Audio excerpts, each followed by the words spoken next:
कोपरगावच्या आकाशात रंगीबेरंगी पतंगांची धूम. संजीवनी आणि नगर परिषदेचा स्तुत्य उपक्रम. मकर संक्रांतीचा उत्साह आणि आनंदाचे प्रतीक असलेला भव्य पतंग महोत्सव रविवारी 18 जानेवारी 2026 रोजी कोपरगाव शहरात मोठ्या उत्साहात पार पडला.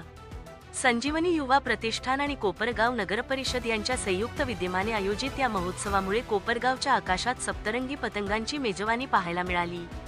शहरातील हा अशा प्रकारचा पहिलाच मोठा सोहळा ठरला. आपल्या कोपरगाव शहरामध्ये पहिल्यांदाच पतंग उत्सव हा होत आहे. आपल्या कोपरगावचे लाडके युवा नेते आदरणीय विवेक भैया कोल्हे साहेब यांच्या संकल्पनेतून पहिल्यांदाच आपल्या कोपरगावमध्ये हे भव्य दिव्य असं एक खूप आनंददायी महोत्सव पतंग महोत्सव होत आहे.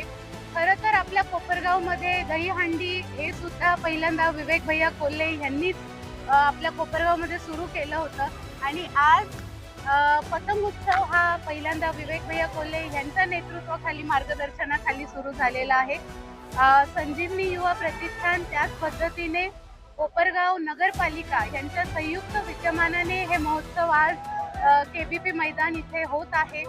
संजीवनी युवा प्रतिष्ठान आणि कोपरगाव नगर परिषद यांच्या संयुक्त विद्यमाने आयोजित या महोत्सवामुळे कोपरगावच्या आकाशात सप्तरंगी पतंगांची मेजवानी पाहायला मिळाली. शहरातील हा अशा प्रकारचा पहिलाच मोठा सोहळा ठरला. सुरक्षिततेचा संदेश आणि उत्स्फूर्त प्रतिसाद. केबीपी शाळा मैदानात आयोजित या कार्यक्रमात नागरिकांनी आपल्या कुटुंबासह मोठ्या संख्येने हजेरी लावली होती.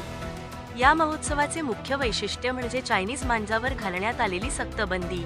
पक्षी आणि नागरिकांच्या सुरक्षिततेसाठी आयोजकांनी केवळ सुती धागा वापरण्याचे आवाहन केले होते, ज्याला कोपरगावकरांनी उत्तम प्रतिसाद दिला.